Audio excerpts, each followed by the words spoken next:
My name is Maya Harrison. For 28 years I'd been the family punchline. The daughter who never amounted to anything while my brother Derek built Dad's legacy into a tech empire. At least that's what the family believed.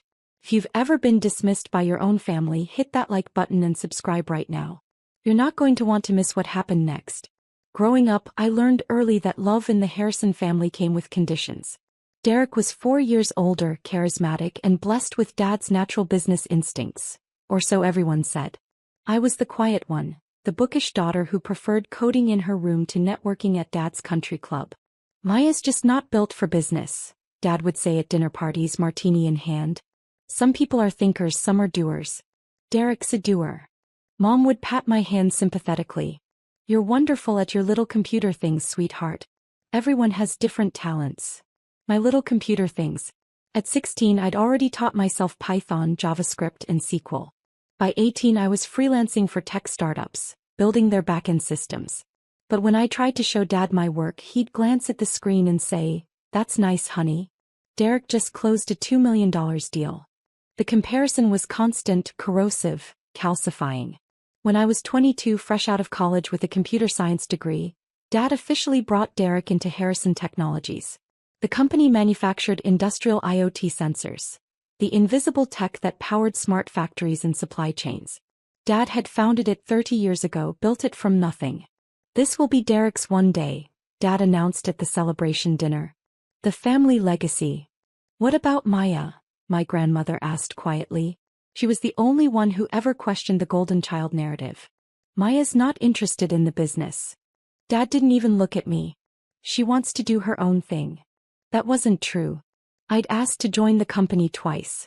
Both times, Dad said I wasn't ready yet, and that I should get more real-world experience first. Derek had been handed a vice president title straight out of his MBA program. I stopped asking. Instead I worked. I took a position at a mid-tier software firm, spent my days writing code and my nights building something of my own. A platform for AI-driven financial analysis, predictive algorithms that could spot market patterns humans missed. I called it Vantage Systems. My grandmother was the only person I told. She'd pull me aside at family gatherings, ask about my progress with genuine interest. "Your grandfather would be so proud," she'd say. "He always said you had his mind, the one that sees 3 moves ahead." He died when I was 25. Her will left me $500,000, explicitly designated for Maya's entrepreneurial pursuits. Derek got the family vacation home in Aspen. The money gap was obvious. "Grandma always had a soft spot for you," Mom said almost apologetically. She worried you'd struggle. The implications stung. Charity for the daughter who couldn't make it on her own. I took that $500,000 and poured it into Vantage Systems. Within 6 months I had 3 corporate clients. Within a year I had 12. Within 18 months, a private equity firm offered me $50 million for a 40% stake. I took the deal. Suddenly, Vantage Systems was valued at $125 million and I owned the majority. I didn't tell my family. I wanted to see if they'd love me without knowing. Call it a test. Call it self-preservation. Call it watching people reveal who they truly were when they thought you had nothing to offer. While my family believed I was still figuring things out, I was building. Vantage Systems grew fast. Too fast for me to handle alone. I hired a CFO, Elena Vasquez, who'd left Goldman Sachs specifically to work with me. She saw what I was building and wanted in. "Your family doesn't know?" she asked once over coffee in our newly leased office space. "No." "Why not?" I stirred my latte, watching the foam swirl. "Because the moment they know, everything changes. They'll want things. They'll diminish it somehow. Or worse, they'll finally be proud of me, but for the wrong reasons." Elena nodded slowly. "You're testing them." "I'm protecting myself." By 27, Vantage Systems had expanded into predictive analytics for healthcare and manufacturing. Our client list included Fortune 500 companies. Our valuation hit $180 million. I owned 61% outright. I lived modestly, a nice but not ostentatious apartment, a reliable Toyota, practical clothes. At family dinners I'd mention consulting work, and some freelance projects. Nobody asked for details. Why would they? Derek was the success story. Derek just secured a $50 million contract with the Department of Defense, Dad announced at Thanksgiving. Biggest deal in company history. Everyone applauded. Derek grinned, soaking in the adoration. That's wonderful, I said genuinely. How's your, computer stuff going? Uncle Richard asked, the question already dismissive. It's going well, actually. Maya does some coding work, Mom interrupted as if explaining to a child. It keeps her busy. The conversation moved on. I was 27 years old running a $180 million company, and my mother thought I needed hobbies to keep busy. I smiled and helped clear the plates. Harrison Technologies continued growing. Dad was 70 now, talking openly about retirement and succession. Derek at 32 was officially named CEO. Dad kept chairman of the board. This company is Derek's legacy now, Dad said at the announcement party. I'm confident he'll take it to $500 million and beyond. I raised my champagne glass with everyone else. What nobody knew, what I'd discovered through Vantage Systems Financial Networks, was that Derek was hemorrhaging money. Not the company's money. His personal gambling debts, bad cryptocurrency investments, a lifestyle that burned through his $800,000 salary like kindling. And then, 6 months ago he started taking from the company. My algorithms noticed it first. Vantage Systems tracked financial patterns across industries, and I'd set up alerts for unusual activity in manufacturing sector companies. Harrison Technologies' numbers started showing irregularities. Small transfers to shell companies, vendor payments that didn't match normal patterns, expense reports with duplicate charges. I hired a private investigator. Not to hurt my family. To know the truth. The PI, Marcus Chin, delivered his report 3 months ago. Derek had embezzled $4.2 million over 18 months. He'd created fake vendor accounts, approved inflated contracts with kickbacks and siphoned money into offshore accounts. Dad's signature was on some documents, but Marcus believed Dad didn't know. Derek had been forging them. What are you going to do? Marcus asked. Nothing yet, I said. I'm gathering evidence. When I move it needs to be airtight. I watched. I documented. I waited. 3 weeks ago, Dad called a special board meeting. Family only, he said. Important company business. I wasn't invited. Obviously. But then 2 days before the meeting, Derek called me. His voice had that fake warmth he used when he wanted something. Maya. Hey, listen. Dad's having this board meeting about expanding into AI and predictive tech. You know, your area. Thought you might want to sit in, offer some insights. My area. After years of dismissal, suddenly my expertise mattered. What kind of expansion? Integrating AI into our sensor systems. Big opportunity. We're looking at strategic investments, partnerships, that kind of thing. I understood immediately.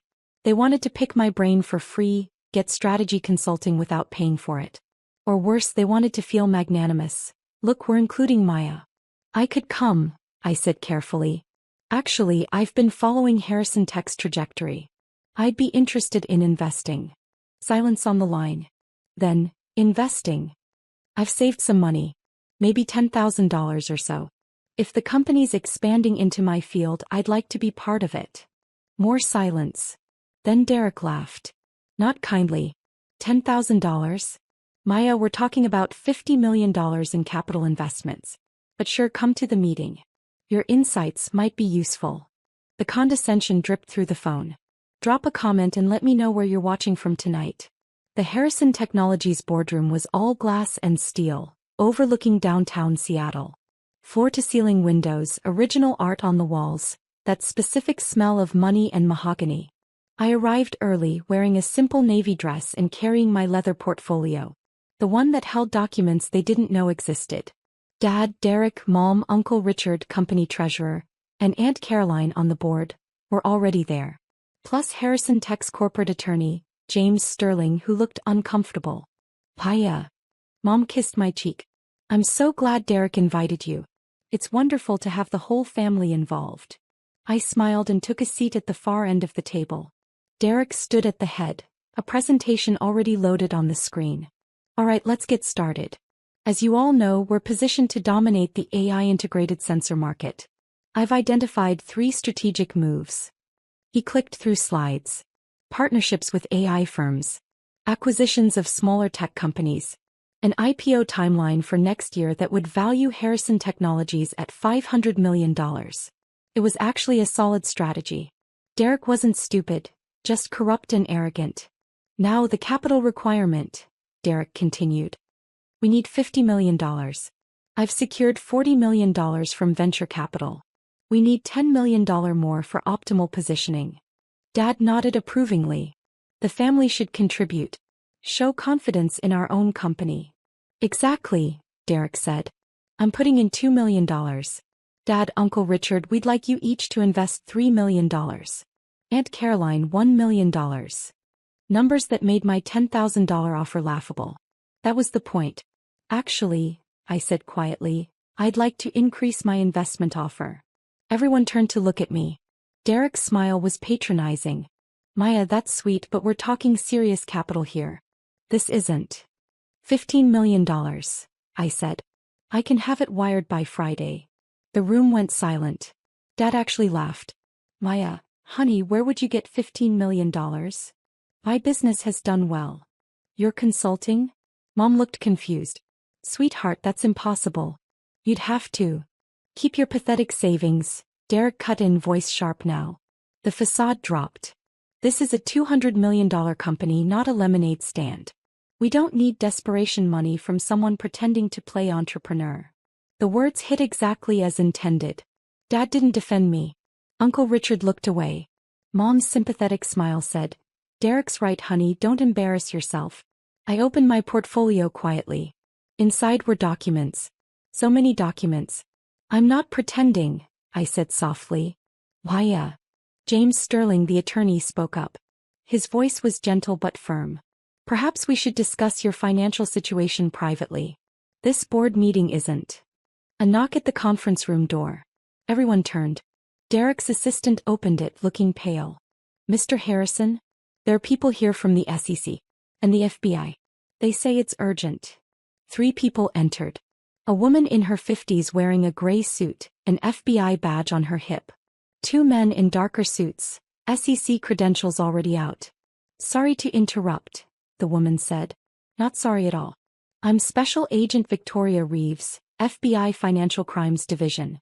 These are investigators Martin and Okonkwo from the Securities and Exchange Commission.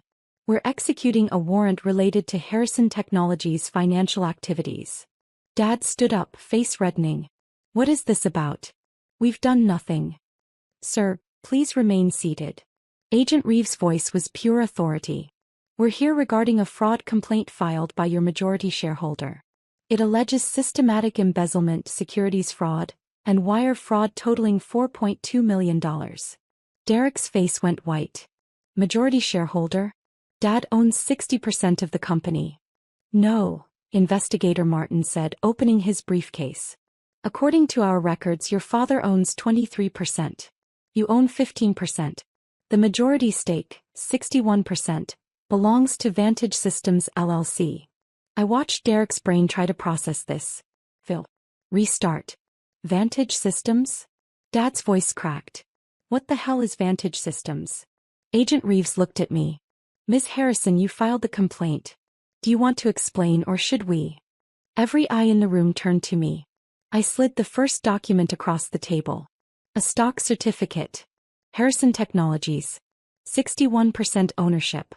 Vantage Systems LLC majority owner. Maya Harrison, sole proprietor of Vantage Systems. I wasn't hiding, I said quietly. I was watching. Mom picked up the document with shaking hands. Maya, what is this? 3 years ago, when the company needed capital for the sensor expansion, Dad took out a loan from a private equity firm. He didn't read the terms carefully. The firm had an option to convert the debt to equity if certain performance metrics weren't met. I pulled out another document. The metrics weren't met. The firm exercised their option and took 35% of the company. Dad's stake diluted to 23%. Derek's to 15%. Dad's mouth opened. Nothing came out. That private equity firm was a subsidiary of Vantage Systems. My company. I've owned the majority of Harrison Technologies for 2.5 years. You just never asked who held your debt. The silence was absolute. You. Derek's voice was strangled. You've been spying on us. Monitoring my own investment, I corrected.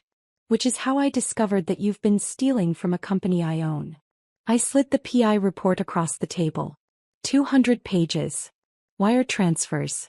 Forged documents. Shell companies. Offshore accounts. Every single theft documented with dates, amounts, bank records. $4.2 million, I said. Embezzled over 18 months. You created fake vendors. You approved contracts with kickbacks. You forged Dad's signature on authorization forms. Derek grabbed the report, flipping through pages, his hands shaking. You can't. Where did you? I hired the best forensic accountant in Seattle, I said calmly.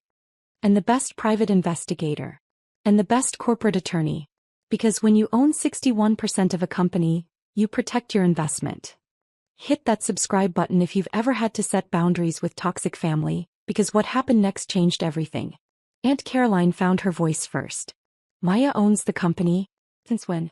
How? My company, Vantage Systems, is valued at $180 million, I said. We do AI-driven predictive analytics for Fortune 500 clients. I've built it over 6 years while you all thought I was figuring things out. I pulled out another document. Forbes magazine. The 30 under 30 list from last year. My photo. Maya Harrison, 27, founder and CEO of Vantage Systems. Mom's hand went to her mouth. You never asked, I said simply. You never asked what I was building. You never asked about my work. You assumed I was failing because that fit your narrative better. Maya. Dad's voice was weak now. Why didn't you tell us? Because I wanted to see if you'd love me without the money. I wanted to see who you really were when you thought I had nothing to offer. I looked at Derek. His face had gone from white to gray. You showed me exactly who you were. Every dismissive comment. Every time you called my work cute, or adorable, or little computer things. Every time you made me feel worthless because I didn't fit your definition of success. And then, I continued, my voice harder now, you stole from me. You took money from a company I own. You forged documents. You committed fraud. Against your own sister. Agent Reeves stepped forward. Derek Harrison, you're under arrest for wire fraud, securities fraud, embezzlement, and forgery. You have the right to remain silent. Derek tried to stand. His legs gave out. He collapsed back into the chair as handcuffs clicked around his wrists. No, wait, Maya. His voice cracked. I didn't know you owned. If I'd known. You would have stolen from me anyway, I said. You just would have been more careful about it. They lifted Derek to his feet. He was crying now, mascara-free tears streaming down his face. Dad, do something. Tell them. But Dad was staring at the documents spread across the table. Stock certificates. Forbes magazine. Bank statements showing Vantage Systems accounts. $89 million in liquid assets. His daughter's company. The daughter he dismissed as not being built for business. Mr. Harrison, investigator Okonkwo said, we'll need to examine your role in this. Some of these documents bear your signature. I never signed those, Dad whispered. Derek must have forged them. That's what we'll determine. The investigator's tone was neutral. You'll need to come to our office for questioning. Uncle Richard stood abruptly. I had no knowledge of any fraud. I'm the treasurer, but Derek handled day-to-day finances. I can provide my records. We'll be speaking with all board members, Agent Reeves said. They led Derek toward the door. He looked back at me one last time. Maya, please. I'm your brother. You were my brother when you stole from me. You were my brother when you called my savings pathetic. You were my brother every time you made me feel worthless. I kept my voice steady. You taught me exactly how much I was worth to you. I just raised my price. The door closed behind them. The room erupted. Maya, you have to stop this. Mom grabbed my arm. They're taking Derek to jail.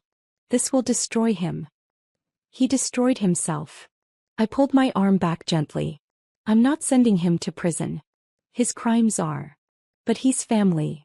Family doesn't steal from family, Mom. Family doesn't forge documents. Family doesn't commit federal fraud.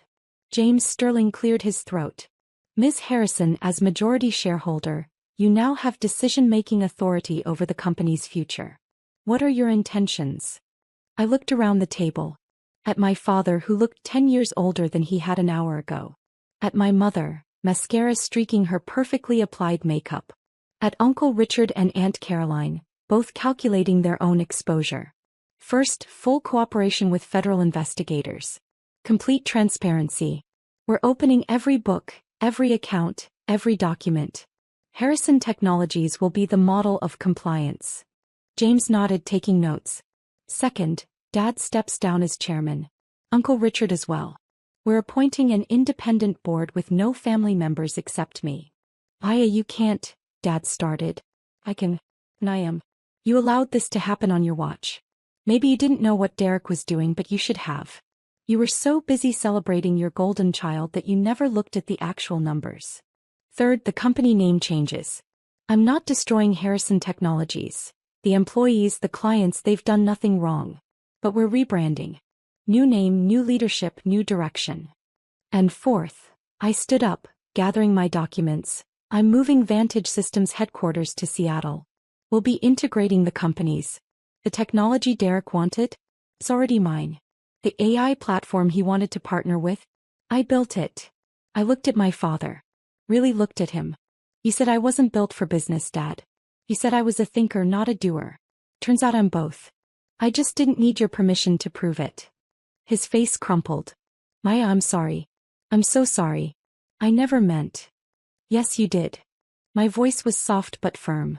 Every time you compared me to Derek, every time you dismissed my work, every time you made me feel less than, you meant it.